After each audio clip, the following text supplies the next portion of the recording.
होळी हा एक महत्त्वाचा हिंदूंचा सण आहे, जो रंग, प्रेम आणि जीवनाच्या नवीन सुरुवातीचा प्रतीक आहे। या होळीच्या दिवसाला होलिका दहन असे म्हटले जाते, ज्याचा अर्थ दुर्गुणांचा नाश आहे।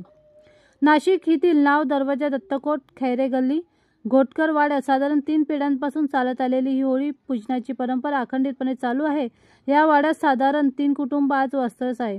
या वाड्यातील अवस्कर आणि घोटकर परिवारांनी ह्या होलिकेची सजावट आणि होलिकेसाठी साडी शिवून ती परिधान ललिता अवस्कर यांनी केली, तर बाकी सजावट सर्वांनी करून एक आदर्श समाजासमोर ठेवण्याचा प्रयत्न केला असून या कुटुंबियांनी सायंकाळी होलिकेचे पूजन, आरती आणि नैवेद्य दाखवून ह्या पारंपरिक सणाचा आनंद बालगोपाळांनी सुद्धा मनमुराद घेतला आणि टिमक्या वाजवून व्यक्त केला।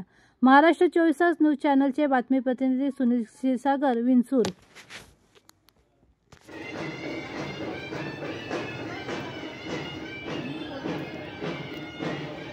नमस्कार, ही आमची खैरे गल्ली आणि हा आमचा घोटकर वाडा। इथे आम्ही होळी करतो। ही होळी आमच्या भरपूर पिढ्यांपासून करत आलो आहोत, पण आता आमच्या ज्या पिढ्या करतात ते म्हणजे माझ्या आजोबांनी केली होती, राधाकृष्ण घोटकर, नंतर माझे पप्पा आणि काका मिळून करता, कैलास घोटकर आणि दिलीप घोटकर, आणि आता माझा भाऊ म्हणजे चैतन्य दिलीप घोटकर। अशा आमच्या पिढ्या जी होळीची परंपरा आहे ही अशीच चालू ठेवतात। आणि होळी हा सण खूप महत्त्वाचा आहे, खूप छान आहे, तो सगळ्यांनी साजरा करायला पाहिजे। होळी सारखा सण खूप चांगला आहे, जो